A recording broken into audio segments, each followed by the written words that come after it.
దేవుని నామానికి స్తోత్రాలు చెల్లిస్తున్నాము. చేరువచ్చిన ప్రియులందరికీ ప్రేమ వందనాలు తెలియజేస్తున్నాం. ప్రేమతో ఆహ్వానించి అవకాశం ఇచ్చిన మరి ప్రసాద్ అన్నగారికి మా ప్రత్యేకమైన వందనాలు తెలియజేస్తున్నాం. మరి గడిచిన నెల 17-18 తారీఖుల్లో అన్నగారు మా సంఘానికి వచ్చారు. చాలా శ్రేష్టమైనటువంటి వర్తమానాలు మా సంఘానికి అందించారు. రాజులు మొదటి గ్రంథం 1వ అధ్యాయంలో నుంచి అద్భుతమైనటువంటి తలంపులు అందించి మా సంఘాన్ని బలపరిచారు. వారికి మరొకసారి వందనాలు తెలియజేస్తున్నాం. మేము వేరే మీటింగ్కి వచ్చాము. మరి రాత్రి మీ మధ్యలో ఉండాలి అని ప్రేమతోటి ఆహ్వానించి అవకాశం ఇచ్చిన అన్నగారికి వందనాలు తెలియజేస్తున్నాం. ఈ సమయంలో దేవుని వాక్యాన్ని చదువుకుందాం. పరిశుద్ధ గ్రంథంలో నుంచి దేవుని వాక్యాన్ని చదువుకుందాం. మత్తయి సువార్త 27వ అధ్యాయము. మత్తయి సువార్త 27వ అధ్యాయము 57వ వచనాన్ని చదువుకుందాం. 57, 58, 59, 60 వచనాలు చదువుతున్నాను. యేసు శిష్యుడుగానున్న అరిమతయ్య యోసేపు అను ఒక ధనవంతుడు సాయంకాలం అయినప్పుడు వచ్చి పిలాతు వద్దకు వెళ్ళి యేసు దేహమును తనకిమ్మని అడుగగా పిలాతు దానిని అతనికి అప్పగింప ఆజ్ఞాపించాను. యోసేపు ఆ దేహమును తీసుకొని శుభ్రమైన నారబట్టతో చుట్టి తాను రాతిలో తొలిపించుకున్న క్రొత్త సమాధిలో దానిని ఉంచి సమాధి ద్వారమునకు పెద్ద రాయి పొర్లించి వెళ్ళిపోయాను. ప్రార్థన చేసుకుందాం. ప్రేమ కలిగిన తండ్రి, కృప కలిగిన దేవ, వందనాలు స్తోత్రాలనైనా ఈ రాత్రికాల సమయంలో ప్రభా మా ప్రియులతో మీ కుమారుడైన యేసుక్రీస్తు వారి యొక్క రక్తంలో కడగబడినటువంటి వారితో మాకు అనుగ్రహించిన ఈ మంచి సహవాసం కొరకై వందనాలు స్తోత్రాలు చెల్లిస్తున్నాం. నాయన, ఈ స్థలంలో మీరు ఏర్పాటు చేసుకున్న జీవము గల దేవుని సంఘమును బట్టి స్తుతిస్తున్నాం. ఆయన భారము వహించి బాధ్యతగా పనిచేస్తున్న మరి వరప్రసాద్ అన్నగారిని బట్టి, సహకారులను బట్టి, పరిశుద్ధులందరిని బట్టి ప్రభువా మీ సన్నిధిలో ప్రార్థన చేస్తున్నాం. ఈ రాత్రి కూడికకై మమ్మల్ని తీసుకుని వచ్చారు. చదువుబడిన లేఖనాలు మా కొరకు ఆశీర్వదించండి. మాకు అర్థమయ్యే రీతిలో మాతో మాట్లాడండి. మహిమ, ఘనత, ప్రభావాలు మీరే ఆరోపించుకోమని, నిలువబడిన నేను బలహీనుడును, ఎన్నిక లేనివాడును, నిష్ప్రయోజకుడును, నన్ను మరుగు చేసి మీ తలంపులతో నింపి మీ చిత్త ప్రకారం వాడుకొని మహిమ పొందుమని వాక్యమై ఉన్న క్రీస్తు యేసు అమూల్యమైన నామమున సహాయమునికై వేడుకొనుచున్నాము తండ్రి, ఆమెన్. ప్రభునందు ప్రియమైన సహోదరి సహోదరులరా, మత్తయి సువార్త 27వ అధ్యాయము 57వ వచనం నుండి కొన్ని మాటలు మనం చదువుకున్నాం. ఇక్కడ ఒక వ్యక్తి మనకి కనబడుతున్నాడు. ఆయన పేరు అరిమతయ్య యోసేపు. ఈ అరిమతయ్య యోసేపును గురించి కొన్ని విషయాలు మీతో కలిసి ధ్యానించాలని ఆశపడుతున్నాను. యోసేపును గురించి 4 సువార్తల్లో కూడా వ్రాయబడింది. కొంతమంది గురించి ఒక సువార్తలో వ్రాయబడుతుంది, మరి కొంతమంది గురించి 2 సువార్తల్లో ఉంది, మరి కొంతమంది గురించి 3 సువార్తల్లో ఉంది. మరి యోసేపును గురించి 4 సువార్తల్లో వ్రాయబడినటువంటి కొద్ది మందిలో యోసేపు ఒకడు. యోసేపు అనగానే మనకి బైబిల్లో కొంతమంది యోసేపులు గుర్తొస్తారు. ఆదికాండంలో యాకోబు కుమారుడైనటువంటి యోసేపు, అలాగే యేసుక్రీస్తు మరి తండ్రి అయినటువంటి యోసేపు, అలాగే బర్నబాకి కూడా యోసేపు అనేటువంటి పేరుంది అని అపోస్తుల కార్యముల గ్రంథం 4వ అధ్యాయంలో మనం చదువుతాం. ఇప్పుడు మనం చదువుకున్నటువంటి యోసేపు అరిమతయ్య యోసేపులు ఎక్కడున్నా కానీ మంచి గుణగణాలతోనే కనబడుతున్నారు పరిశుద్ధ గ్రంథంలో. అందులో ఒక యోగ్యమైనటువంటి వ్యక్తి అరిమతయ్య యోసేపు అని అనగానే మనకి ముందు ఇంటి పేరు ఉంటుంది, ఆ తర్వాత మన పేరు వస్తుంది. మనకి ఒకవేళ అరిమతయ్య అనేది ఇంటి పేరేమో అని అనుకునేటువంటి అవకాశాలు కూడా లేకపోలేదు. కానీ ఈ అరిమతయ్య అనేటువంటిది ఆయన ఊరి పేరు. అరిమతయ్య అనేది యోసేపు యొక్క ఊరి పేరు. సమూయేలు మొదటి గ్రంథం 1వ అధ్యాయం 1వ వచనంలో మనం ఒక ఊరి పేరు చదువుతాం, రామతయుసోఫీము అనేటువంటి పట్టణం. అది సమూయేలు యొక్క ఊరు. ఆ రామతయుసోఫీము అనేటువంటి పట్టణమే కాలానుగుణంగా అది అరిమతయిగా రూపుదిద్దుకుంది, మార్చబడింది అని చరిత్రకారులు చెప్తున్నారు.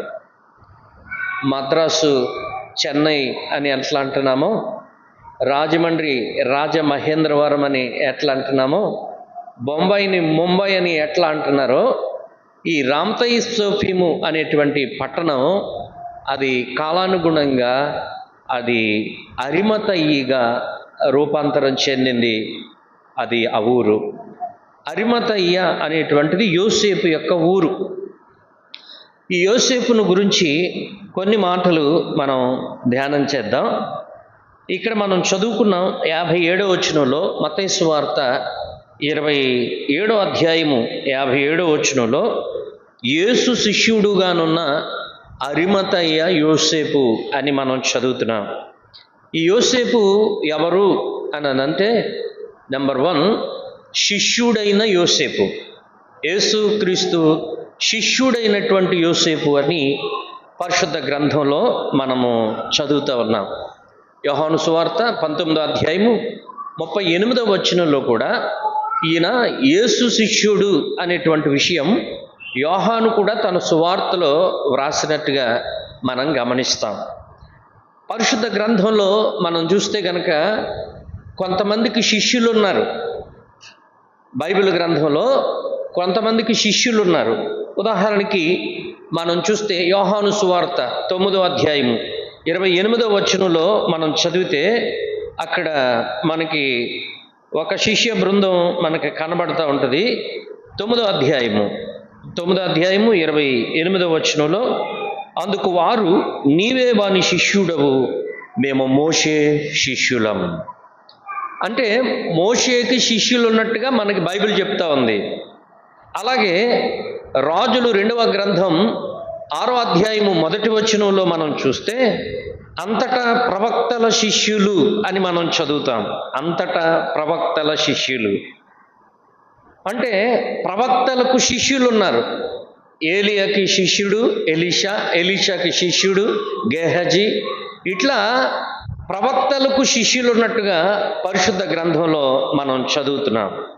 మార్కు సువార్త 2వ అధ్యాయము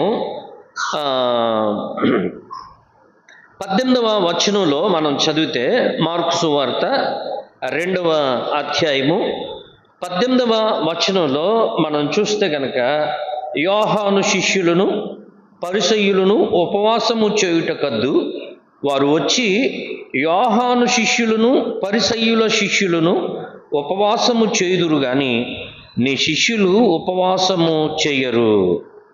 ఇక్కడ మనకి పరిసయ్యులకు శిష్యులు ఉన్నట్టుగా మనకి వ్రాయబడింది. ఆ తర్వాత మనం చూస్తే యోహానికి శిష్యులు ఉన్నట్టుగా, యోహాను బాప్తిస్మం ఇచ్చి యోహానికి శిష్యులు ఉన్నట్టుగా పరిశుద్ధ గ్రంథంలో మనము గమనిస్తూ ఉన్నాం.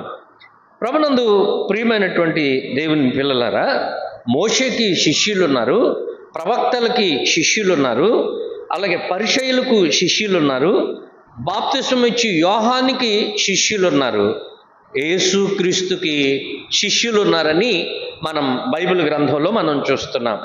యేసుక్రీస్తు ప్రభువుకి ఎంతమంది శిష్యులు అని మనం చూస్తే కనుక మనం చెప్పేది ఏంటంటే యేసు ప్రభువుకి 12 మంది శిష్యులు అని మనం టక్కమని చెప్తాం. అయితే మా లూకాసు వార్త 6వ అధ్యాయము 17వ వచనాన్ని మనం చదువుదాం. లూకాసు వార్త 6వ అధ్యాయము 17వ వచనం. ఆయన వారితో కూడా దిగివచ్చి మైదానమందు నిలిచినప్పుడు ఆయన శిష్యుల గొప్ప సమూహమును ఆయన బోధ వినుటకును తమ రోగములను కుదుర్చుటకును యూదయ దేశమందంతటి నుండి యెరూషలేము నుండి తూరు సీదోను పట్టణముల సముద్ర తీరముల నుండి వచ్చిన బహు జన సమూహమును అని మనం చదువుతున్నాం. ఇక్కడ మనం చూస్తే ఆయన శిష్యుల గొప్ప సమూహము అని మనం చదువుతున్నాం. ఆ గొప్ప సమూహంలో నుండి ఆయన 12 మందిని ప్రత్యేకపరుచుకుని వారికి అపోస్తులులు అని పేరు పెట్టినట్టుగా మనం బైబిల్ గ్రంథంలో మనం చూస్తాం. యేసుక్రీస్తు ప్రభువుకి 12 మంది శిష్యులే కాదండి, ఎంతమంది శిష్యులు ఉన్నారు? గొప్ప సమూహము అని మనం చదువుతున్నాం. యేసుక్రీస్తుకి గొప్ప సమూహముగా శిష్యులు ఉన్నట్టుగా మనం చూస్తున్నాం. నీవు నేను కూడా యేసుక్రీస్తు శిష్యులం అవ్వాలి. యోసేపు యేసుక్రీస్తు శిష్యుడుగా ఆయన పిలువబడుతున్నట్టుగా మనం చూస్తూ ఉన్నాం. యేసుక్రీస్తు ప్రభువారు ఆయన శరీరధారిగా ఈ లోకంలో జీవించి ఆయన చనిపోయి సమాధి చేయబడి ఆయన తిరిగి లేచి పరలోకానికి ఆరోహణమయ్యే ముందు శిష్యులకు చెప్పినటువంటి సంగతి ఏంటి అని అంటే మత్తయి సువార్త 28వ అధ్యాయము 18వ వచనంలో మనం చదివితే అక్కడ అంటున్నారు కదా, మీరు సర్వలోకమునకు వెళ్ళి సర్వ సృష్టికి సువార్త ప్రకటించండి అని చెబుతూ 19వ వచనంలో, కాబట్టి మీరు వెళ్ళి సమస్త జనులను శిష్యులనుగా చేయుడి. సమస్త జనులను ఎలా చేయండి? శిష్యులనుగా చేయండి. కాబట్టి ఇక్కడ మనం చూస్తున్నాము, నీవు నేను కూడా మనం ఎవరికి శిష్యులుగా ఉండాలి అంటే యేసుక్రీస్తు శిష్యులుగా ఉండాలి అని దేవుని వాక్యం జ్ఞాపకం చేస్తూ ఉంది. అపోస్తుల కార్యముల గ్రంథం 6వ అధ్యాయము 7వ వచనంలో మనం చూస్తాం, ఈ ఆజ్ఞను పొందినటువంటి శిష్యులు వారు వెళ్ళరు, ప్రభువు చెప్పినట్టే వెళ్ళరు, సువార్తను ప్రకటించారు, దేవుని వాక్యాన్ని బోధించారు. బోధించి ఏం చేశారు అని అంటే 6వ అధ్యాయము అపోస్తుల కార్యముల గ్రంథము 6వ అధ్యాయము 7వ వచనంలో మనం చదివితే దేవుని వాక్యము ప్రబలమై శిష్యుల సంఖ్య యెరూషలేములో బహుగా విస్తరించెను అని మనం చదువుతున్నాం. శిష్యుల సంఖ్య యెరూషలేములో బహుగా విస్తరించెను. యేసుక్రీస్తు ద్వారా ఆజ్ఞను పొందినటువంటి వారు ఎవరికి శిష్యులుగా చేశారు? వారికి శిష్యులుగా చేసుకోలేదు, యేసుక్రీస్తు ప్రభువుకి శిష్యులుగా చేసినట్టుగా పరిశుద్ధ గ్రంథంలో మనం చూస్తూ ఉన్నాం.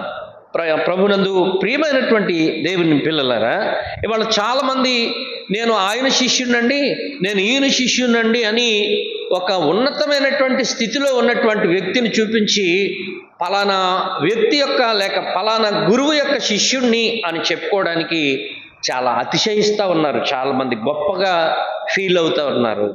నువ్వెవరు శిష్యుడు అయినా కావచ్చేమో కానీ నువ్వు యేసుక్రీస్తు శిష్యుడవు కాకపోతే కనుక నీ శిష్యరికానికి విలువ లేదు అని పరిశుద్ధ గ్రంథమైనటువంటి బైబిలు మనకి జ్ఞాపకం చేస్తూ ఉంది. కాబట్టి ఈ రాత్రికాల సమయంలో నువ్వు యేసుక్రీస్తు శిష్యుడువైనా, నువ్వు యేసుక్రీస్తు శిష్యురాలువైనా, తబిత అను శిష్యురాలు అని మనం చదువుతాం. అపోస్తుల కార్యముల గ్రంథం 9వ అధ్యాయం శిష్యులు శిష్యురాలు. కాబట్టి నీవు కానీ నేను కానీ యోసేపులాగా, యోసేపు ఎవరి శిష్యుడు? యోసేపు యేసుక్రీస్తు శిష్యుడు అని మనం చదువుతున్నాం. కాబట్టి నీవు కానీ నేను కానీ దేవుని వాక్యం విని దేవుని వాక్యానికి లోబడి యేసుక్రీస్తు ప్రభువుని సొంత రక్షకునిగా అంగీకరించి ఆయన శిష్యులం కావాలి అని దేవుని వాక్యాన్ని బట్టి మీకు జ్ఞాపకం చేస్తున్నాను. నువ్వు మనుషులకు శిష్యుడిగా ఉన్నావా? నువ్వు దేవునికి శిష్యుడిగా ఉన్నావా? ఈ రాత్రి ఆలోచించమని మీకు జ్ఞాపకం చేస్తూ ఉన్నాను. రెండవదిగా, ఒకటి శిష్యుడైనటువంటి యోసేపు, రెండవదిగా యోసేపును గురించి మరొక మాట మనం చదువుకుందాం. లూకాసు సువార్త 23వ అధ్యాయము 50వ వచనం. లూకాసు సువార్త 23వ అధ్యాయము 50వ వచనం. అరిమతయ్య అను యూదుల పట్టణపు సభ్యుడైన యోసేపు అని ఒకడు ఉండేను అని మనం చదువుతున్నాం. ఈయన ఒకటి శిష్యుడైనటువంటి యోసేపు, రెండవది సభ్యుడైన యోసేపు అని మనం చదువుతున్నాం. ఈయన ఎవరు? ఈయన సభ్యుడైనటువంటి యోసేపు. ఈయన ఎలాంటి సభ్యుడు అని మనం చూస్తే మార్కు సువార్త 15వ అధ్యాయము 43వ వచనాన్ని చదువుదాం. మార్కు సువార్త 15వ అధ్యాయము 43వ వచనం. గనుక సాయంకాలమైనప్పుడు అరిమతయ్య యోసేపు తెగించి పిలాతునొద్దకు వెళ్ళి యేసు దేహమును తనకిమ్మని అడిగాను. అతడు ఘనత వహించిన యొక్క సభ్యుడు అని మనం చదువుతున్నాం. Is not an ordinary man. ఆయన సాధారణమైనటువంటి సభ్యుడు కాదు, ఈయన ఘనత వహించినటువంటి సభ్యుడు అని మనం చదువుతూ ఉన్నాం. ఈయన దేనిలో సభ్యుడు అని మనం చూస్తే గనక యూదులకు సన్హెడ్రిన్ సభ అని ఒకటి ఉన్నది. అది మన భారతదేశంలో సుప్రీంకోర్టుతో సమానం అన్నమాట. అంతటి ఉన్నతమైనటువంటి న్యాయస్థానంలో ఈయన ఘనత వహించినటువంటి సభ్యుడు అని పరిశుద్ధ గ్రంథంలో మనం చూస్తూ ఉన్నాం. ఈ సన్హెడ్రిన్ సభలో సభ్యులు కావాలి అని అంటే గనక ఒకటి, వారు యాజక కుటుంబానికి చెందిన వారై ఉండాలి. రెండు, యూదుల తెగలో శాస్త్రుల తెగకు చెందిన వారై ఉండాలి. మూడు, యోధా మత పెద్దల కుటుంబానికి చెందినవాడై ఉండాలి. ఈ సన్హెడ్రిన్ సభలో సభ్యత్వం కావాలి అని అంటే ఈ అర్హతలు ఉండాలి. ఒకటి, యాజక కుటుంబానికి చెందినవాడైనా అయి ఉండాలి, లేదా యూదులలో శాస్త్రుల తెగకు చెందినవాడైనా అయి ఉండాలి, లేదా యోధా మత పెద్దల కుటుంబానికి చెందినవాడైనా అయి ఉండాలి. అయితేనే తప్ప ఈ సన్హెడ్రిన్ సభలో సభ్యులుగా ఉండడానికి అవకాశం లేదు. ఇందులో ఈ సన్హెడ్రిన్ సభలో చిన్న సభ, పెద్ద సభ అని రెండు సభలు ఉంటాయి. చిన్న సభలో 23 మంది సభ్యులు ఉంటారు, పెద్ద సభలో 71 మంది సభ్యులు ఉంటారు.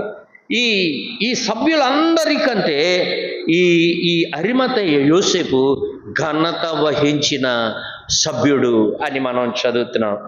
ఎంత ఉన్నతమైనటువంటి సభలో ఘనత వహించినటువంటి సభ్యుడుగా ఈ యోసేపు ఉన్నాడో మనకిక్కడ అర్థమవుతోందండి ప్రియులరా.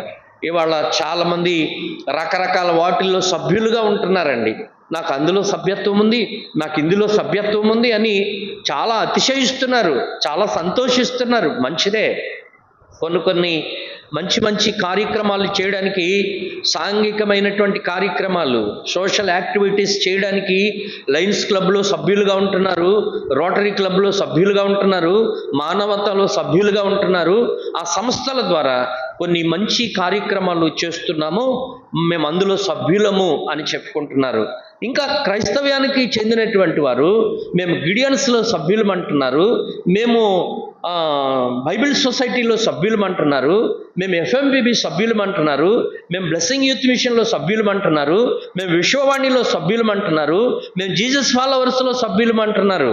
ఇలాగ రకరకాల సంస్థల్లో సభ్యులు అని చెప్పుకోవడానికి చాలామంది అతిశయిస్తున్నారు. ప్రశ్న ఏంటంటే, నీవు ఎన్నిటిలో నీకు సభ్యత్వం ఉన్నా మంచిదే, కానీ నీ స్థానిక సంఘంలో నీకు సభ్యత్వం ఉందా? నీ స్థానిక సంఘంలో నువ్వు సభ్యుడివేనా? నీకెన్ని సభ్యత్వాలైనా ఉండొచ్చు. ఒక్కొక్కరు విజిటింగ్ కార్డు చూస్తూ ఉంటే వారి సభ్యత్వాలన్నీ రాస్తూ ఉంటారు. వారు వేటిలో ఉన్నారో దాని గురించి రాస్తూ ఉంటారు. వీళ్ళు చాలా వాటిలో వీళ్ళు పార్టిసిపేట్ చేస్తున్నారు, పాలు పొందుతున్నారు అని మనం అనుకుంటాం. కానీ ఈ రాత్రి ప్రశ్న ఏంటంటే, నీ స్థానిక సంఘంలో నువ్వు సభ్యుడివేనా, సభ్యురాలువేనా? స్థానిక సంఘంలో సభ్యత్వం అంటే ఎలా అండి? బయట వాటికి సభ్యత్వం కావాలంటే 50 రూపాయలు కడితే, 100 రూపాయలు కడితే, లేకపోతే ఇంకా ఏదో కడితే సభ్యత్వం ఇస్తున్నారు. పార్టీల్లో సభ్యత్వం ఇస్తున్నారు, రాజకీయ పార్టీల్లో. మరి స్థానిక సంఘంలో సభ్యత్వం కావాలంటే ఏం చేయాలి అంటే, యేసు క్రీస్తు రక్తంలో కడగబడాలి. స్థానిక సంఘంలో సభ్యుడంటే వచ్చి చాపలేయడం కాదు. స్థానిక సంఘంలో సభ్యులంటే వాయిద్యాలు వాయించడం కాదు. స్థానిక సంఘంలో సభ్యులంటే మీటింగులు పెట్టినప్పుడు రకరకాల పరిచర్యలు చేయడం కాదు. మంచిదే చేయడం, కానీ యేసుక్రీస్తు రక్తంలో కడగబడితేనే తప్ప నువ్వు స్థానిక సంఘంలో నువ్వు సభ్యుడు కాలేవు అని దేవుని వాక్యం మీకు జ్ఞాపకం చేస్తుంది. అపోస్తుల కార్యముల గ్రంథం 2వ అధ్యాయము 42వ వచనంలో మనం చదివితే గనక వారు రక్షణ పొంది సంఘములో చేర్చబడిరి, ఇంచుమించు 3000 మంది చేర్చబడిరి అని మనం చదువుతూ ఉన్నాం. అమ్మాయ్య, నీకు ఎన్ని గొప్ప గొప్ప సంస్థల్లో సభ్యత్వం ఉన్నా కానీ ఈ నీ స్థానిక సంఘంలో యేసుక్రీస్తు తన స్వరక్తమిచ్చి సంపాదించినటువంటి సంఘంలో నీకు సభ్యత్వం లేకపోతే, నువ్వు క్రీస్తు రక్తంలో కడగబడకపోతే నీ జీవితంలో నీకు ఎన్ని సభ్యత్వాలున్నా వేస్టే, వృధా అని దేవుని యొక్క వాక్యం జ్ఞాపకం చేస్తుంది. కాబట్టి నీ సభ్యత్వం ఎక్కడ? నువ్వు స్థానిక సంఘంలో సభ్యుడు అయితే నువ్వు పరలోక సభ్యుడు అవుతావు. అర్థమవుతుందా? కాబట్టి నీ సభ్యత్వం ఇక్కడ ఈ లోకంలోనా పరలోకంలోనా అనేది ఆలోచించుకోవాలి. యోసేపును గురించి మనం చూస్తున్నాం. ఒకటి శిష్యుడైన యోసేపు, రెండవది సభ్యుడైన యోసేపు. యోసేపులో 3వ లక్షణాన్ని మనం చూద్దాం. ఆయన ఇంకా ఎవరు ఈ యోసేపు, ఈ అరిమతయ యోసేపు అని అంటే లూకా సువార్త 23వ అధ్యాయము, లూకా సువార్త 23వ అధ్యాయము 51వ వచనం, అతడు సజ్జనుడు అని మనం చదువుతున్నాం. ఒకటి శిష్యుడైన యోసేపు, రెండవది సభ్యుడైన యోసేపు, మూడవది సజ్జనుడైన యోసేపు అని మనం చదువుతున్నాం. సజ్జనుడు అంటే సత్ ప్లస్ జనుడు అంటే మంచివాడు అని అర్థం అన్నమాట. మంచివాడు, మంచివాడు.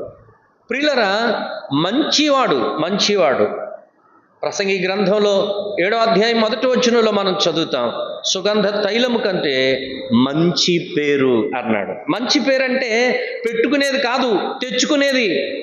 చాలామంది అంటారు, బ్రదర్ మాకు ఒక మంచి పేరు పెట్టండి మా బిడ్డకి అని అడుగుతూ ఉంటారు. ఆ పేరు మంచి పేరు అంటే పెట్టే పేరు కాదండి, పెట్టుకునే పేరు కాదు, తెచ్చుకునే పేరు. ఎలా తెచ్చుకుంటాం? మన మంచి క్రియల ద్వారా, మన నీతి క్రియల ద్వారా, మన భక్తి క్రియల ద్వారా, మన పరిశుద్ధమైనటువంటి క్రియల ద్వారా మనకి ఏ పేరు వస్తుంది? మంచి పేరు వస్తుంది. మంచి పేరు వస్తుంది. యోసేపు ఈయన సజ్జనుడు అని మనం చదువుతూ ఉన్నాం. బైబిల్ గ్రంథంలో ఒక ఆయన గురించి మనం చూస్తాం. అపోస్తుల కార్యముల గ్రంథం 22వ అధ్యాయము 12వ వచనం. అపోస్తుల కార్యముల గ్రంథం 22వ అధ్యాయము 12వ వచనంలో మనం ఒక ఆయన గురించి చూస్తాం. అంతటా ధర్మశాస్త్రము చొప్పున భక్తిపరుడును అక్కడ కాపురమున్న యూదులందరి చేత మంచి పేరు పొందిన, ఎందరి చేత? అక్కడ కాపురమున్న అందరి చేత, యూదులందరి చేత మంచి పేరు పొందిన అననీయ అని మనం చదువుతున్నాం. అలాగైతే అననీయాకి ఏ పేరుంది? అననీయాకి మంచి పేరుంది. అననీయ సజ్జనుడు అని మనం చెప్పొచ్చు. అపోస్తుల కార్యముల గ్రంథం 16వ అధ్యాయము 2వ వచనంలో మనం చూస్తాము, తిమోతి అనేటువంటి ఒక శిష్యుణ్ణి మనం చూస్తాము.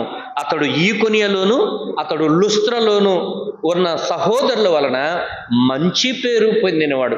ఈకొనియలో ఉన్న సంఘం ఆయన్ని మంచివాడంటుంది, లుస్త్రలో ఉన్న సంఘం ఆయనను మంచివాడంటుంది తిమోతిని గురించి.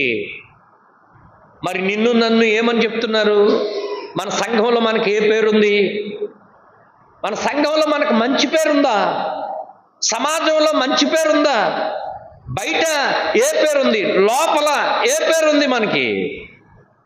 లోపల ఒక పేరు, బయట ఒక పేరు కాదండి ప్రియులరా. ఇక్కడ మనం చూస్తూ ఉన్నాము, ఈ అరిమతయ్య యోసేపు ఆయన సజ్జనుడు అని మనం చూస్తున్నాం. నీ జీవితంలో నీకు మంచి పేరు రావాలంటే దేవుని వాక్యం చెప్తా ఉంది. సామెతల గ్రంథం 3వ అధ్యాయము 4వ వచనం చదువుదాం. సామెతల గ్రంథము 3వ అధ్యాయము 4వ వచనంలో మనం చదివితే, మంచి వారము అని అనిపించుకోవాలంటే ఏం చేయాలని వాక్యం చెప్తుందంటే, నా కుమారుడా, మొదటి వచనం నుండి, నా కుమారుడా నా ఉపదేశమును మరువకుము, నా ఆజ్ఞలను హృదయపూర్వకముగా గైకొనుము. అవి దీర్ఘాయువును సుఖజీవంతో గడుచు సంవత్సరములను శాంతిని నీకు దయచేయును. దయను సత్యమును ఎన్నడును నిన్ను విడిచిపోనీయకము. వాటిని కంఠభూషణంగా ధరించుకొనుము. నీ హృదయమును పలక మీద వాటిని వ్రాసుకొనుము. అప్పుడు దేవుని దృష్టి యందును మానవుల దృష్టి యందును నీవు దయనుంది మంచివాడవనిపించుకొందువు అన్నాడు. మంచివారం అనిపించుకోవాలంటే ఏం చేయాలంటున్నాడు? దేవుని ఉపదేశాన్ని మర్చిపోకూడదు. ఆయన ఆజ్ఞలను హృదయపూర్వకంగా గైకోవాలి. దయా సత్యము ఎన్నడూ విడిచిపోకుండా వాటిని కంఠభూషణంగా ధరించుకోవాలి అని దేవుని వాక్యం సెలవిస్తూ ఉంది. కాబట్టి ప్రియులరా, మంచి పేరంటే పెట్టుకునే పేరు కాదు, మంచి పేరంటే తెచ్చుకునే పేరు. అది మన క్రియల ద్వారా మనం మంచి పేరు తెచ్చుకుంటాం.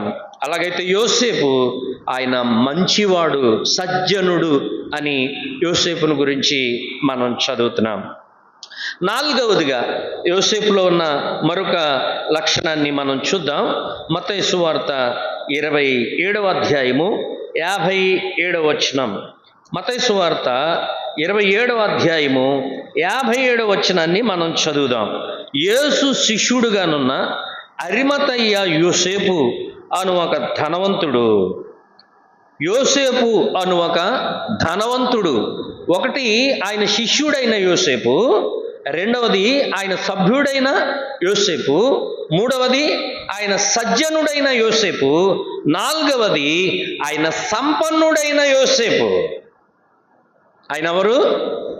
ఆయన సంపన్నుడైనటువంటి యోసేపు అని పరిశుద్ధ గ్రంథంలో మనం చూస్తూ ఉన్నాం. ఆయన ధనవంతుడు అనగా ఆయన సంపన్నుడు అని మనం చూస్తున్నాం. ప్రభునందు ప్రియమైనటువంటి దేవుని పిల్లలారా, ఆయన సంపన్నుడే. ఆయన ఎలాంటి సంపన్నుడు అంటే యేసు క్రీస్తు ప్రభువును కలిగినటువంటి సంపన్నుడు ఆయన. బైబిల్ గ్రంథంలో మనకు తెలిసిన ధనవంతులు ఉన్నారు. యేసు క్రీస్తుకి వారి జీవితంలో చోటే లేదండి. అలాంటి ధనవంతులు పరిశుద్ధ గ్రంథంలో మనం చూస్తాం. ఉదాహరణకి మత్తయి సువార్త 19వ అధ్యాయము 22వ వచనంలో, మార్కు సువార్త 10వ అధ్యాయము 22వ వచనంలో, లూకా సువార్త 18వ అధ్యాయము 23వ వచనం. ఈ 3 సువార్తల్లో ఈ ధనవంతుని గురించి వ్రాయబడింది. ఈ ధనవంతుడు ఈయన ఒక సువార్తలో యవనస్తుడనుంది, ఒక సువార్తలో అధికారనుంది, ఒక సువార్తలో మిగుల ఆస్తి గలవాడు, ధనవంతుడు అని వ్రాయబడింది. యేసు ప్రభు దగ్గరికి వచ్చాడు. ఒక రోజున పరిగెత్తుకుని వచ్చాడు. సద్బోధకుడా, నువ్వు చాలా మంచి బోధలు చేస్తావయ్యా, నీ మాటలు విన్నాను, వాళ్ళు చెప్పారు, వీళ్ళు చెప్పారు, కాబట్టి ఇప్పుడు నేను నిత్య జీవాన్ని పొందాలంటే నేనేం చేయాలని ప్రభు దగ్గరికి పరిగెత్తుకొని వచ్చాడు. వస్తే ప్రభు అన్నాడు, మరి నిన్ను వాళ్ళని పొరుగు వారిని ప్రేమించు, నీ తల్లిని నీ తండ్రిని సన్మానించు అంటే ఆయన అన్నాడు, ఇవన్నీ నేను బాల్యము నుండే నేను పాటిస్తున్నాను, అవలంబిస్తున్నాను అని చెప్పాడు. ప్రభువారు చెప్పారు, ఏమని చెప్పారు? అయితే నీకొక్కటి కొదువుగా ఉంది, నీకున్నది అమ్మి బీదలకి నువ్వు వచ్చి నన్ను వెంబడించు అని చెప్పాడు. ప్రభునందు ప్రియమైనటువంటి దేవుని పిల్లలారా, యేసుక్రీస్తును వెంబడించడానికి అతనికి ధనమడ్డొచ్చింది.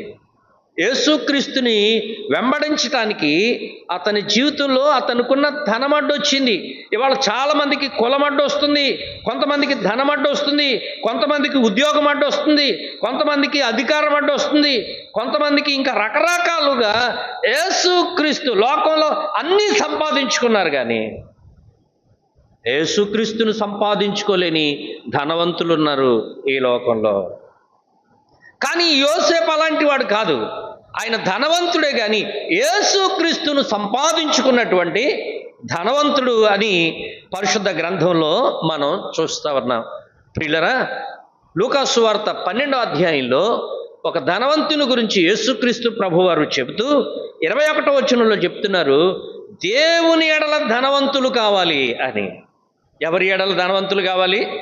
ఈ లోకంలో ధనం అవసరమే, కానీ ప్రియులరా, దేవుని విషయంలో ధనవంతులం కావాలి, దేవుని ఎడల ధనవంతులం కావాలి అని దేవుని వాక్యం చెప్తా ఉంది. పరలోకంలో మీ కొరకు ధనం కూర్చుకోండి అని యేసుప్రభు వారు చెప్పినటువంటి మాటలు సువార్తలలో మనం గమనించాలి. ప్రభునందు ప్రియమైనటువంటి దేవుని పిల్లలారా, ఒకవేళ ధనమే ముఖ్యం అని అనుకుంటే ప్రియులరా, ధనంతో పాటుగా యేసుక్రీస్తు ప్రభువుని మనం సొంత రక్షకునిగా అంగీకరించాలి. ఒకడికి ధనముంది కానీ యేసు ప్రభువు లేడు హృదయంలో. ఇంకొకటికి ఏమీ లేదు కానీ యేసు ప్రభు ఉన్నాడు హృదయంలో. లూకాసు వార్త 16వ అధ్యాయంలో మనం చూస్తాం. ఒక రోజున ఇద్దరు చనిపోయారు. ఒకడు పాతాళానికి వెళ్ళాడు, మరొకడు అబ్రహాము రొమ్మున ఆనుకోవడానికి పరదేశికి వెళ్ళాడు. ప్రియులరా, మనకున్న అనారోగ్యమా, మనకున్నటువంటి పేదరికమా, మనకున్నటువంటి లేమియా, ఇవేవి కూడా పరలోకం వెళ్ళడానికి ఆటంకాలు కాదు. యేసుక్రీస్తు ప్రభువును సొంత రక్షకునిగా అంగీకరిస్తే చాలు. నువ్వు కురీపు అయినా, నువ్వు కుష్ఠరోగమైనా, నువ్వు ఎంత దరిద్రత అనుభవిస్తున్నా, తినడానికి తిండి లేకపోయినా, ఉండడానికి ఇల్లు లేకపోయినా, కట్టుకోవడానికి వస్త్రాలు లేకపోయినా, వేసుకోవడానికి చెప్పులు లేకపోయినా, నీకు పరలోకం ఉంది యేసుక్రీస్తు ప్రభువుని అంగీకరిస్తే. దరిద్రుడు అని వ్రాయబడింది లాజరు గురించి, కానీ ఇతని గురించి ధనవంతుడు అని వ్రాయబడింది. దినము బహుగా సుఖపడుచుండెను అని అన్నాడు. ఇక్కడ సుఖపడినవాడు అక్కడ యాతన పడుతున్నాడు, ఇక్కడ యాతన పడినవాడు అక్కడ సుఖపడుతున్నాడు. నీకు ఎక్కడ సుఖం కావాలి? చాలామంది అంటున్నారు, చచ్చిపోయిన తర్వాత తగ్గుడో బిక్కుడో ఎవడు చూశాడండి? ఏదైనా అనుభవించాలంటే ఇక్కడే అనుభవించాలి, తినాలంటే ఇక్కడే తినాలి, త్రాగాలంటే ఇక్కడే త్రాగాలి, ఇదే జీవితం, ఇదే వయసు అని చెప్తా ఉన్నారు చాలామంది.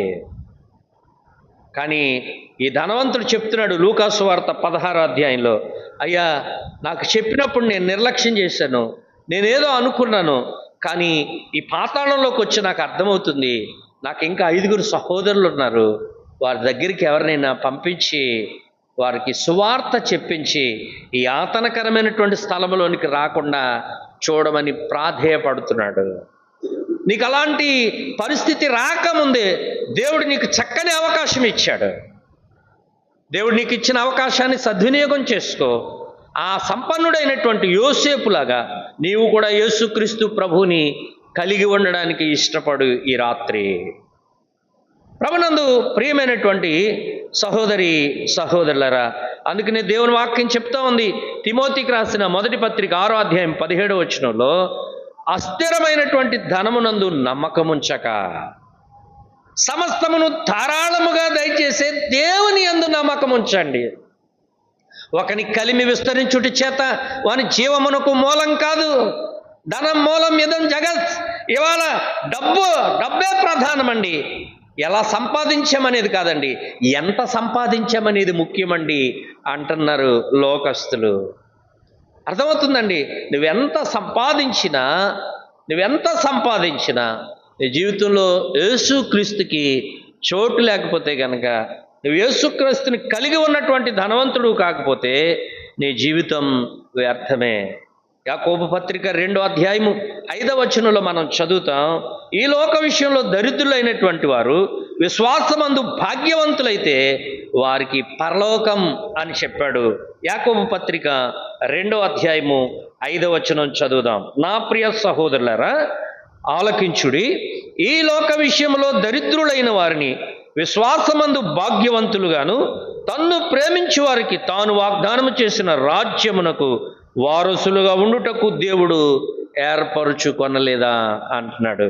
ఈ లోకంలో నీకు ఏమీ ఉండకపోవచ్చు, కానీ యేసుక్రీస్తుంటే చాలు నీ జీవితంలో నీకు పరలోకం అని దేవుని వాక్యం చెప్తా ఉంది. అన్నీ కలిగి ఉండి పాతాళంలోకి వెళ్ళేదానికంటే ఏమి లేకపోయినా యేసు ప్రభువుని కలిగి ఉంటే నీ జీవితం సంతోషంగా ఉంటుంది, ఆనందంగా ఉంటుంది అని దేవుని యొక్క వాక్యం సెలవిస్తూ ఉంది. ఈ యోసేపును గురించి మనం చెప్పుకుంటున్నాం. ఒకటి ఆయన శిష్యుడైన యోసేపు, రెండవది సభ్యుడైన యోసేపు, మూడవది సజ్జనుడైన యోసేపు, నాలుగవది సంపన్నుడైన యోసేపు. ఐదవదిగా మనం చూస్తే గనక లూకాసు వార్త 23వ అధ్యాయము, లూకాసు వార్త 23వ అధ్యాయము 51వ వచనాన్ని మనం చదువుకుందాం. లూకాసు వార్త 23వ అధ్యాయము 51వ వచనం, అతడు సజ్జనుడును నీతిమంతుడినయుండి వారి ఆలోచనకును వారు చేసిన పనికిని సమ్మతింపని యోసేపు. అమ్మా, ఈయనెవరు? సమ్మతింపని యోసేపు. దేనికి సమ్మతించలేదు? యేసుక్రీస్తు ప్రభువుని మీరు అన్యాయంగా సిలువ వేస్తానంటే, యేసుక్రీస్తు ప్రభువుని మీరు అన్యాయంగా శిక్షిస్తాను అని అంటే, నేను మీతో ఏకీభవించను, నేను మీతో సమ్మతించను. మరి నీ సభ్యత్వం పోతుంది. నువ్వు ఘనత వహించినటువంటి సభ్యుడు కదా, నీ హోదా పోతుంది, నీ అధికారం పోతుంది. అయినా పర్వాలేదు. ఇవాళ అధికారం కోసం, పదవి కోసం, ఉద్యోగం కోసం, ఇంకా రకరకాల రాయితీల కోసం ఏమంటున్నాం మనం? యేసుప్రభు ఎవరో మాకు తెలియదండి, ఏదో అప్పుడప్పుడు వెళ్తామండి, ఎవరైనా బలవంతం చేస్తే వెళ్తాం తప్ప మాకుగా మేము ఇష్టపూర్వకంగా ఎప్పుడు మందిరానికి వెళ్ళలేదండి అని చెప్తారు ఏదైనా ఇబ్బంది కలిగినప్పుడు. కానీ ఈ యోసేపు గురించి మనం చదువుతున్నాం, వారి ఆలోచనతోటి యోసేపు సమ్మతించలేదు అని మనం చదువుతున్నాం. ఎన్నిసార్లు దేవునికి వ్యతిరేకమైనటువంటి విషయాల కొరకై సమ్మతించావు? దేవునికి దుఃఖం కలిగించే అంశాలు, దేవుని నామానికి అవమానం కలిగించేటువంటి అంశాలు, దేవుని మనసు నొచ్చుకునేటువంటి ఎన్ని విషయాలకి నువ్వు సమ్మతించావు? యేసుక్రీస్తు ప్రభువారు అంటున్నారు లూకాసు వార్త 11వ అధ్యాయంలో ఆయన మాట్లాడుతూ చెప్తున్నారు. 11వ అధ్యాయము 48వ వచనం. 11వ అధ్యాయము 48వ వచనంలో 48వ వచనం, కావున మీరు సాక్షులై మీ పితరుల కార్యములకు సమ్మతించుచున్నారు, వారు ప్రవక్తలను చంపిరి. అయ్యో ఎలాస్! ప్రభునందు ప్రియమైనటువంటి దేవుని పిల్లలారా, ధర్మశాస్త్రోపదేశకులతో ప్రభు మాట్లాడుతున్నాడు. మీరు ఎవరితో సమ్మతించారు? ప్రవక్తలను చంపిన వారితో మీరు ఏకీభవించారు, మీరు వారితోటి సమ్మతించారు. ఇవాళ అనేక మంది నరహంతకులతో సమ్మతిస్తున్నారు. ఇవాళ అనేక మంది దేవుని పిల్లలను చంపుతూ ఉంటే వారితో ఏకీభవిస్తున్నారు. ప్రవక్తలను చంపేవారితో, యాజకులను చంపేవారితో, పరిశుద్ధులను చంపేవారితోటి ఏకీభవిస్తున్నారు. యేసు ప్రభుని ఎరగక ముందు సౌలు కూడా స్టెఫను చావుకు సమ్మతించేను అని అపోస్తుల కార్యముల గ్రంథం 6వ అధ్యాయము 58, 59, 60 వచనాల్లో వ్రాయబడింది. ప్రభువుని ఎరగక ముందు సౌలు కూడా ఏం చేశాడు? స్టెఫను చావుకు సమ్మతించాడు అని మనం చదువుతున్నాం. ప్రభునందు ప్రియమైన దేవుని పిల్లలారా, ఇవాళ నరహంతకులతోటి సహకరించేవారు ఉన్నారు, ఏకీభవించేవారు ఉన్నారు. రోమపత్రికలో చెప్పాడు, నువ్వు దొంగను చూచి దొంగతోటి ఏకీభవిస్తావు, నువ్వు వ్యభిచారిని చూచి వ్యభిచారితో ఏకీభవిస్తావు. దేవుని పిల్లలుగా ఇది మనకు తగునా? ఏకీభవించడం అంటే సమ్మతించడం అనే. కాబట్టి ఇక్కడ మనం లూకాసు వార్త 22:5లో మరొక మాట మనం చదివితే కనుక, ఆ ప్రధాన యాజకులు, అధిపతులు యోదాకి ద్రవ్యమియడానికి సమ్మతించారు. యోధ అమ్మేశాడు యేసుక్రీస్తు ప్రభువుని, బేరం కుదుర్చుకున్నాడు. వారు ఇప్పుడు ఈ యోధాకి డబ్బులు ఇవ్వడానికి సమ్మతిస్తున్నారు. ఆయన్ని నానా యాతనలు పెట్టాలి, ఆయన్ని ఛిద్రం చేయాలి, ఆయన శరీరాన్ని ఆయన గాయపరచాలి, ఆయన అవమానపరచాలి, ఆయన నిందించాలి, ఆయన ఎడల భయంకరమైనటువంటి కార్యాలు చేయాలి. దాని కొరకు యోధ అమ్మేశాడు. ఈ అధిపతులు, ఈ ప్రధాన యాజకులు దానికి సమ్మతించారు అని మనం చూస్తున్నాం. కానీ యోసేపు ఆ సన్హెడ్రిన్ సభ తీర్మానం చేసినటువంటి తీర్మానంతో ఈయన ఏకీభవించట్లేదు. నో, నేను ఏకీభవించను మీతోటి. యోసేపా, నువ్వు అదే మాట మీద ఉన్నావా? నీ పదవి పోతుంది, పోయినా పర్వాలే, ఉద్యోగం పోయినా, వ్యవసాయం పోయినా, వ్యాపారం పోయినా, ఏమైనా పోనివ్వండి, ఏమైనా కానివ్వండి, నేను మాత్రం మీతో ఏకీభవించను. ఇవాళ అనేక మంది ప్రియులరా రకరకాల వ్యక్తులతో ఏకీభవిస్తున్నారు. సంఘాలలో ఐక్యతను పాడు చేయడానికి, సంఘాలలో విభజనలు తీసుకుని రావడానికి, సంఘాలలో రకరకాల పరిస్థితులు ఆ పెద్దలన చిక్కుల్లో పెట్టాలి. ఇలాంటి వాటికి సమ్మతించేవారు ఉన్నారు. ఒకవేళ అలాంటి వారు ఎవరైనా ఉంటే ఈ రాత్రి దేవుని వాక్యం నీతోనే మాట్లాడుతుంది. యోసేపు తన పదవి పోగొట్టుకోవడానికి అని ఇష్టపడ్డాడు, కానీ వారితోటి సమ్మతించలేదు. ఈ రాత్రి నీ పరిస్థితి ఏంటో ఆలోచించు. ప్రభువు ముఖ్యమా, పదవి ముఖ్యమా అంటే ఇక్కడ మాత్రం మనం ఏమంటాం? ప్రభువే ముఖ్యం అంటాం. కానీ బయటికి వెళ్ళాక పదవే ముఖ్యం అంటాం. కాబట్టి ద్వంద్వ వైఖరి వద్దు. ఈ రాత్రి యోసేపు ప్రభువు కోసం తన పదవినైనా పోగొట్టుకోవడానికి ఇష్టపడ్డాడు. ఈ రాత్రి నువ్వు ఆలోచించాలి. ఆరవదిగా యోసేపును గురించి మరొక మాట మనం చదువుకుందాం. యోహాను సువార్త 19వ అధ్యాయం, యోహాను సువార్త 19వ అధ్యాయము 38వ వచనం. యోహాను సువార్త 19వ అధ్యాయం 38వ వచనం. అటు తర్వాత యూదుల భయము వలన రహస్యముగా యేసు శిష్యుడైన అరిమతయ్య యోసేపు తాను యేసు దేహమును తీసుకొని పోవుటకు పిలాతు నొద్ద సెలవడిగిన యోసేపు. ఈయనెవరండి? సెలవడిగిన యోసేపు. యోహాను సువార్త 19వ అధ్యాయంలో సెలవడిగేను అని వ్రాయబడింది. మత్తయి సువార్త 27వ అధ్యాయంలో ఏమనుందో చూద్దాం.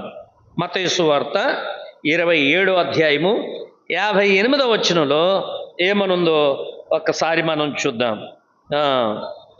58వ వచనంలో పిలాతు నొద్దకు వెళ్ళి యేసు దేహమును తనకిమ్మని అడుగగా, యోహానేమో సెలవడిగెను అని వ్రాశాడు, ఇక్కడేమో మత్తయి అడుగగా అని వ్రాశాడు. మార్కు సువార్తలు ఏమని రాశాడో మనం చూద్దాం. మార్కు సువార్త 15వ అధ్యాయము, మార్కు సువార్త 15వ అధ్యాయము 43వ వచనం. 43వ వచనం. 43వ వచనం. గనుక సాయంకాలమైనప్పుడు అరిమతయ్య యోసేపు తెగించి పిలాతు వద్దకు వెళ్ళి యేసు దేహమును తనకిమ్మని అడిగేను అని వ్రాయబడింది. సెలవడిగేను, అడిగేను అని మనం చూస్తూ ఉన్నాం ప్రియులరా. అడుగగా, సెలవడిగేను, అడిగేను అని వ్రాయబడింది. అయితే లూకా సువార్తలో ఏమని వ్రాయబడిందో ఒక మాట మనం చదువుదాం. లూకా సువార్త 23వ అధ్యాయము 52వ వచనం. లూకా సువార్త 23వ అధ్యాయము 52వ వచనంలో మనం చదువుదాం. అతడు పిలాతు వద్దకు వెళ్ళి యేసు దేహమును తనకిమ్మని అడుగుకొని సెలవడిగి అన్నది కొంచెం మర్యాదగా ఉంది. కానీ లూకా వ్రాస్తున్నాడు యేసు దేహమును తనకిమ్మని అడుగుకొని ఒక ఆయన అన్నాడు, a rich man became a beggar అన్నాడు. యేసుక్రీస్తు కొరకు సంపన్నుడైనటువంటి యోసేపు అడుక్కునేవాళ్ళగా అయిపోయాడు. యేసు దేహమును నాకిమ్మని అడుగుతున్నాడు. యేసుక్రీస్తు తన కొరకు ఎంత దిగి వచ్చాడో యోసేపుకు అర్థమైంది. ఇప్పుడు యోసేపు యేసుక్రీస్తు కొరకు ఎంతకైనా దిగడానికి ఇష్టపడుతున్నాడు. నువ్వు దిగుతావా? నీ స్థాయిని తగ్గించుకోవడానికి ఇష్టపడతావు నీవు? యోసేపుకి యేసుక్రీస్తు ప్రభు యోసేపు కొరకు ఎంత తగ్గించుకున్నాడు అర్థమైంది. ఇప్పుడు యోసేపు యేసుక్రీస్తు కొరకు ఎంతకైనా డౌన్ టు ఎర్త్, ఎంతకైనా దిగుతాడు ఆయన. ఆ యేసయ్య దీనత్వం నీకు అర్థమైందా? ఆ యేసుక్రీస్తు ప్రభు యొక్క దీనత్వం, తగ్గింపు నీకు అర్థమైతే నీవు కూడా ఆయనలాగా ఆయన కొరకు తగ్గించుకుంటావు. దేంట్లోనూ తగ్గమండి. మనకు చాలా కోపం ఎక్కువ, చాలా పట్టుదల ఎక్కువ. అన్నీ ఎక్కువే, దేంట్లోనూ తగ్గం. వాక్యం వింటాం, అన్నీ చేస్తాం, కానీ ఎక్కడ తగ్గం. కానీ యోసేపు అంత సంపన్నుడైనటువంటి వాడు, ఘనత వహించినటువంటి సభ్యుడు, ఉన్నతమైనటువంటి స్థానంలో ఉన్నటువంటి వ్యక్తి. ఆయన ఏం చేస్తున్నాడు? అడుక్కుంటున్నాడు. ధనవంతుడు అడుక్కునేవాడి కింద మారిపోయాడు అన్నాడు ఒక కామెంటేటర్. ప్రియులరా, మనం చూస్తే గనక అందరూ ఎక్కడికి వెళ్ళిపోయారు? మత్తయి సువార్త 26:31 మనం చదువుతాం. గొర్రెల కాపరిని కొట్టుదును, మందలోని గొర్రెలన్నీ చెదరిపోవును అని యేసు ప్రభు వారు చెప్పారు. మత్తయి సువార్త 26:31. అప్పుడు యేసు వారిని చూచి, ఈ రాత్రి మీరందరూ నా విషయమై అభ్యంతరపడెదరు. ఎలయనగా గొర్రెల కాపరిని కొట్టుదును, మందలోని గొర్రెలన్నీ చెదరిపోవును అని వ్రాయబడి ఉన్నది కదా. 56వ వచనం, అదే అధ్యాయము 56వ వచనం. అయితే ప్రవక్తల లేఖనములు నెరవేరునట్లు ఇదంతయు జరిగినని చెప్పెను. అప్పుడు శిష్యులందరూ ఆయనను విడిచి పారిపోయిరి.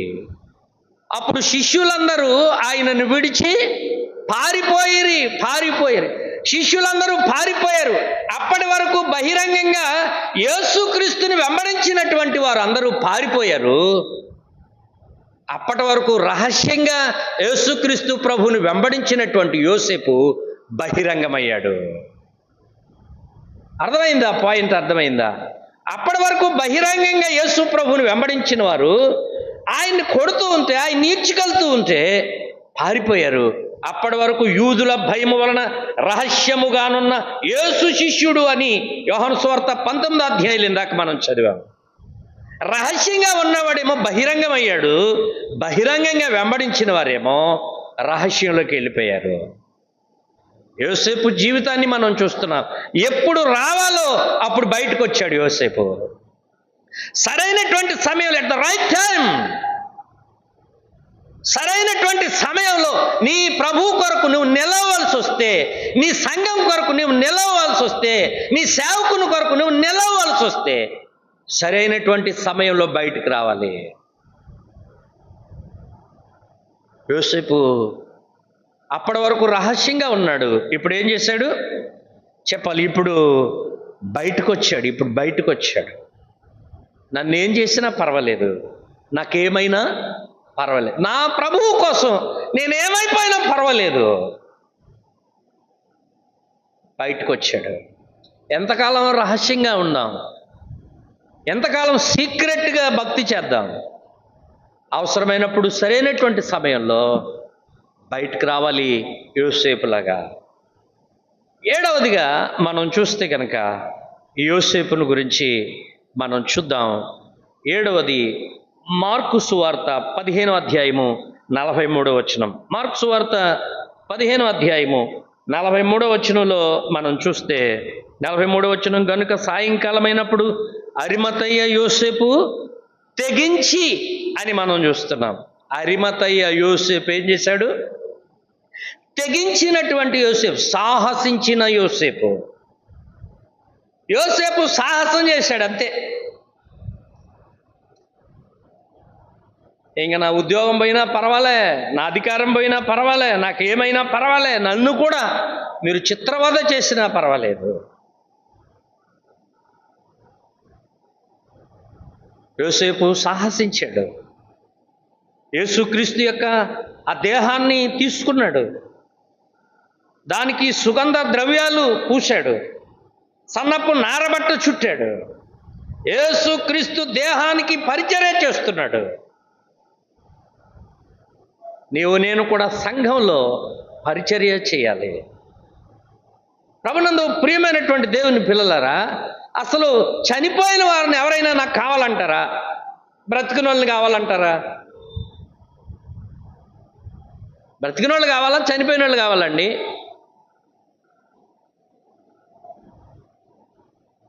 చనిపోయినటువంటి వ్యక్తి నాకు కావాలి. ఆయన తన కొరకు తొలిపించుకున్నటువంటి సమాధిలో యేసుక్రీస్తు యొక్క దేహాన్ని ఉంచడానికి యోసేపు ఇష్టపడుతున్నాడు. యోసేపుకి అర్థమైంది ఏంటో తెలుసా?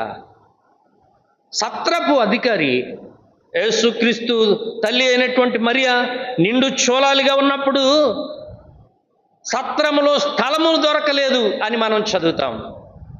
ప్రియులరా, అలాంటి సందర్భంలో ఆ నిండు చోళాలని చూసి ఆ సత్రపు అధికారి, అయ్యా ఈ ప్రసవం అయ్యే వరకు, డెలివరీ అయ్యే వరకు ఇదిగో నా రూమ్ వాడుకోండి, నా స్థలాన్ని ఉపయోగించుకోండి అని చెప్పలేకపోయాడు సత్రపు అధికారి. యేసుక్రీస్తు యొక్క విలువ ఆ సత్రపు అధికారికి అర్థం కాలేదు. కానీ యోసేపు తన కొరకు సిద్ధపరచుకున్నటువంటి స్థలాన్ని యేసుక్రీస్తుకి ఇచ్చేశాడు. యోసేపుకి అర్థమైంది ఏంటంటే, యోసేపు తన కొరకు సిద్ధపరచుకున్నటువంటి స్థలం కంటే యేసుక్రీస్తు ప్రభు తన కొరకు సిద్ధపరుచున్నటువంటి స్థలం చాలా విలువైందని యోసేపుకి అర్థమైంది.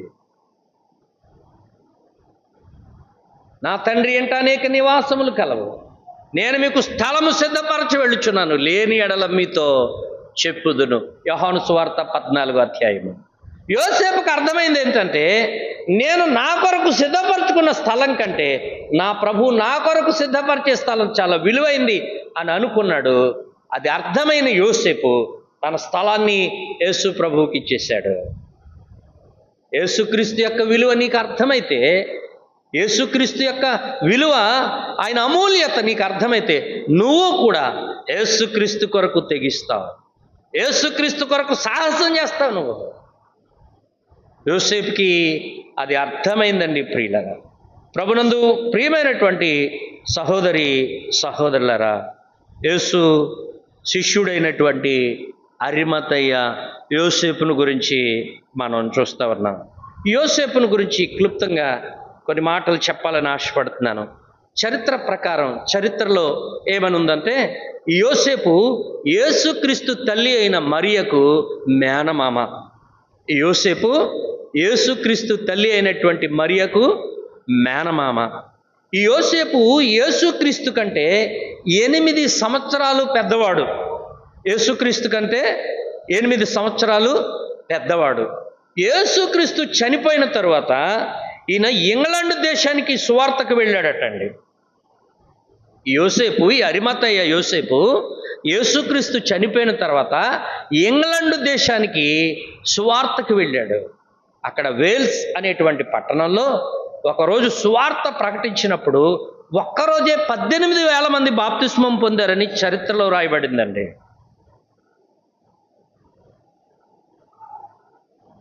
తన 86వ ఏట చనిపోయాడు యోసేపు. 86 సంవత్సరంలో, తనకి 86 సంవత్సరాల వయసులో యోసేపు చనిపోయాడు. యోసేపు చనిపోతే యోసేపు భూస్థాపనకి 6 దేశాల రాజులు హాజరయ్యారండి. మనం చచ్చిపోతే పక్కింటి వాళ్ళు రారు, వార్డు మెంబర్ కూడా రాడు, ఓటు అడుగుతా వస్తాడు కానీ చచ్చిపోతే రాడు. యోసేపు చనిపోతే 6 దేశాల రాజులు వచ్చారు అని చరిత్రలో రాయబడింది. సమూయేలు గ్రంథంలో మనం చదువుతాం, నన్ను ఘనపరచు వారిని నేను ఘనపరిచేదను. ఆయన్ని ఘనపరిచేవారిని, ఆయన తన వారిని ఎరుగును అని కూడా ఉంది. తను ఘనపరిచేవారిని ఆయన ఏం చేస్తాడు? ఘనపరుస్తాడు. యోసేపుకి ఎంత ఘనత ఇచ్చాడు దేవుడు. యోసేపు ఏదైనా అవనివ్వండి, what ever may be the consequences, I want Jesus. పరిస్థితులు ఏమైపోయినా పర్వాలేదు, 600 అయినా 106 అయినా నాకేమైనా పర్వాలేదు, నాకు ప్రభువు కావాలి అన్నాడు. అలాంటి యోసేపు చనిపోయినప్పుడు దేవుడు ఆయనకి ఇచ్చినటువంటి ఘనత 6 దేశాల రాజులు. రాజులంటే ఒక్కడే వస్తాడా? ఒకడే వస్తాడండి? రాజుతో ఎంతమంది బెటాలియన్ ఉంటుందండి? ఉదాహరణకి ఒక ముఖ్యమంత్రి గారు వస్తే ఆయనతో ఎన్ని డిపార్ట్మెంట్స్ అధిపతులు, అధికారులు ఉంటారండి. ఎంత ఘనమైనటువంటి నివాళి, what a great honour to Joseph. యోసేపుకి ఎంత గొప్ప ఘనత దేవుడిచ్చాడు. ఈ రాత్రి నీవు యేసుక్రీస్తు యొక్క విలువ నీకు అర్థమైతే ఆయన నీ విలువను పెంచుతాడు. యేసుక్రీస్తు ఎవరో నీకు అర్థమైతే, ఆయన ఎలాంటి వాడో నీకు అర్థమైతే, ఆయన ఎందుకు నీ కొరకు ఈ లోకంలోనికి దిగి వచ్చాడో నీకు అర్థమైతే, ఆయన విలువను నువ్వు గుర్తిస్తే ఆయన నీ విలువ పెంచుతాడు. నన్ను ఘనపరిచేవారిని నేను ఘనపరుస్తాను, నన్ను తృణీకరించేవారు తృణీకారము నొందుదురు అని సమూయేలు మొదటి గ్రంథం 2వ అధ్యాయము 30వ వచనంలో మనం చదువుతాం. అన్నాడు యోసేపు, యేసు ప్రభు నాకు కావాలన్నాడు. ఈ రాత్రి నీకు కావాలా? యేసుక్రీస్తు ప్రభు నీ కొరకు పరలోకం నుంచి భూలోకానికి దిగి వచ్చాడు. ఆ పరలోకపు సింహాసనాన్ని, ఆ మహిమను, ఆ దేవదూతల పరిచర్యను, వాటన్నిటినీ విడిచిపెట్టాడు. మహిమను విడిచిపెట్టాడు, మట్టి లోకానికి దిగి వచ్చాడు. మనవలే అలసిపోయాడు, మనవలే నిద్రపోయాడు, మనవలే ఆకలిగా ఉన్నాడు. నీ కొరకు నా కొరకు ఘోరమైనటువంటి శ్రమలు ఆయన అనుభవించాడు. నిన్ను నన్ను పరలోకం చేర్చాలని, నీ విలువలేని జీవితానికి విలువనివ్వాలని ఆ యేసుక్రీస్తు ప్రభు తన విలువను తగ్గిస్తున్నా కానీ ఆయన ఏమీ బాధపడలేదు. ఎందుకో తెలుసా? నీ విలువ పెంచాలని, నా విలువ పెంచాలని. ఆ అమూల్యమైనటువంటి వాడు తన అమూల్యతను విడిచిపెట్టుకున్నాడు. కొరడ దెబ్బలు తిన్నాడు, ఉమ్మివేతలు, అవమానాలు, నిందలు, గాయాలు, కల్వరి శిలువ మీద తలవాల్చి ఆత్మను అప్పగించాడు అని మనం చదువుతున్నాం. ఆయన పుట్టడానికి స్థలం లేదు, ఆయన ఉండడానికి స్థలం లేదు, ఆయన పాతి పెట్టడానికి స్థలం లేదు. ఆయన తలవాల్చుకున్నది కల్వరి శిలువ మీద, ఆకాశానికి భూమికి మధ్యలో. సకల సృష్టి చేసినటువంటి దేవుడు. ప్రభునందు ప్రియమైన సహోదరి సహోదరుడు, ఈ రాత్రి నీవు కూడా యోసేపు వలె ప్రభు నాకు కావాలి అని అంటే ఆయన నీ హృదయంలోనికి వస్తాడు. ప్రభువా, నువ్వు నా కొరకు పరలోకాన్ని నుండి దిగి వచ్చి నా కొరకు నిన్ను నీవు తగ్గించుకొని నీవు నా కొరకు చేసిన ఆ యాగం, ఆ త్యాగం, ఆ పుణ్యకార్యం ఈ రాత్రి నాకు అర్థమైంది. ప్రభువా, నేను పాపంలో ఉన్నాను, నా పాపాన్ని క్షమించు అంటే ఈ రాత్రి ప్రభు నేను క్షమించి తన కుమారునిగా, కుమార్తెగా స్వీకరిస్తాడు. నీకు పరలోక భాగ్యం ఇస్తాడు. లేకపోతే పాతాళం తప్పదు, అగ్ని ఆరదు, పురుగు చావదు. ప్రార్థన చేసుకుందాం. ప్రేమ కలిగిన తండ్రి, కృప కలిగిన దేవా, అరిమత యోసేపు జీవితం ద్వారా మీరు మాకు అందించిన సందేశమును బట్టి స్తుతిస్తున్నాం. ప్రభువా, యోసేపు వలె మిమ్మల్ని కలిగి ఉండడానికి ఎవరైనా ఇష్టపడితే ఈ రాత్రి వారిని దర్శించండి, వారిని ధైర్యపరచండి. యథార్థంగా ప్రభువా వారి పాప జీవితాన్ని ఒప్పుకొని మీ కుమారుడైన యేసుక్రీస్తు వారిని సొంత రక్షకునిగా అంగీకరించుటకు వారిని పురుకొల్పండి. ప్రభువా, వారిని ప్రోత్సహించండి. మరి యొక్క దాసుడు నిలిచి ఆయన మీ వర్తమానం అందించబోతూ ఉండగా బలపరిచి వాడుకొనమని క్రీస్తు యేసు అమూల్యమైన నామమున ప్రార్థించుచున్నాము తండ్రి. ఆమేన్. అందరికీ వందనాలు.